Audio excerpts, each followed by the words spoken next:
Jakarta, oh Jakarta, terkenal apa lagi kalau bukan macetnya? Menurut data TomTom Traffic Index Ranking 2021, ibu kota negara kita ini berada di posisi ke-46 dari 404 kota termacet di dunia. Untuk mengurangi kemacetan ibu kota, sebenarnya pemerintah Provinsi DKI Jakarta telah melakukan sejumlah upaya. Seperti kebijakan ganjil genap, pembangunan MRT, hingga pembangunan jalan layang. Namun sayang, sederet solusi pemerintah itu kayaknya masih belum cukup. Akhirnya, kini Pemprov DKI pun kembali melakukan terobosan terbarunya, yang tak lain penerapan Electronic Road Pricing atau ERP. Lalu apa sih itu ERP dan bagaimana sistem kerjanya? Jadi singkatnya, ERP adalah sistem jalan berbayar secara elektronik di ruas-ruas jalan padat dengan tarif progresif. Dengan demikian, pengguna kendaraan pribadi memiliki dua pilihan, yakni melanjutkan perjalanan dengan membayar tarif atau mencari jalur lain. Nah, dengan adanya ERP ini, harapannya kemacetan ibu kota dapat terurai sehingga mampu menurunkan emisi gas rumah kaca.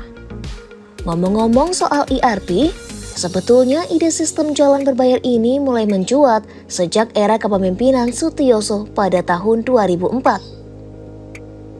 Kemudian pada tahun 2014, Gubernur DKI saat itu yakni Joko Widodo berjanji akan menyelesaikan masalah kemacetan, salah satunya dengan ERP. Namun di akhir kepemimpinannya, wacana ini terbengkalai juga, hingga akhirnya tiba pada era kepemimpinan Anies Baswedan. Ia kala itu sempat akan melakukan lelang hingga 2 kali. Namun lagi-lagi proyeknya tidak berjalan sesuai rencana. Sampai pada tahun 2023, penjabat Gubernur DKI Jakarta Heru Budi Hartono memilih untuk melanjutkan proyek yang tertunda belasan tahun lalu ini dan mengatakan aturan ERP masih dibahas di DPRD DKI Jakarta. Lalu jalan mana saja sih yang akan diterapkan sistem ERP ini? Dalam Raperda Pengendalian Lalu Lintas, sistem jalan berbayar atau ERP ini akan diterapkan di 25 ruas jalan di Jakarta. Yang pertama di Jakarta Pusat, wilayah yang terbanyak, yakni pada 14 jalan.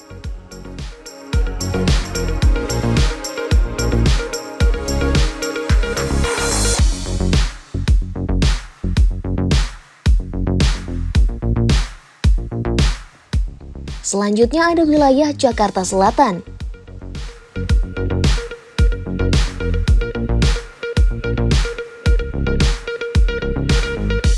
Serta wilayah Jakarta Barat dan Jakarta Timur.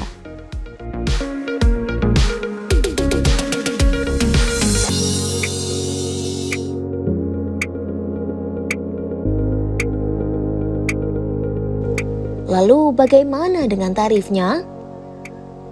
Dinas Perhubungan DKI mengusulkan tarif jalan berbayar ini mulai dari Rp5.000 sampai Rp19.000. Dalam penerapan tarif ini akan disesuaikan dengan panjang ruas jalan dan kategori kendaraan yang melintas.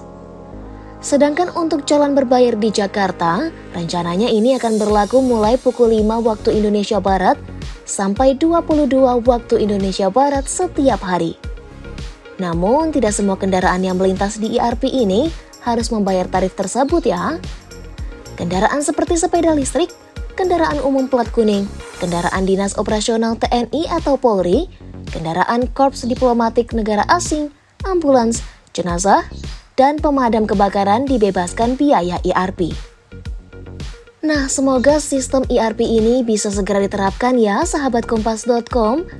Sebab sejauh ini sudah ada beberapa negara juga loh yang sudah menerapkan ERP. Seperti contohnya Singapura, Inggris, Swedia, dan juga Hong Kong. Itu dia ulasan terkait apa itu ERP hingga daftar jalan yang akan menerapkan sistem tersebut.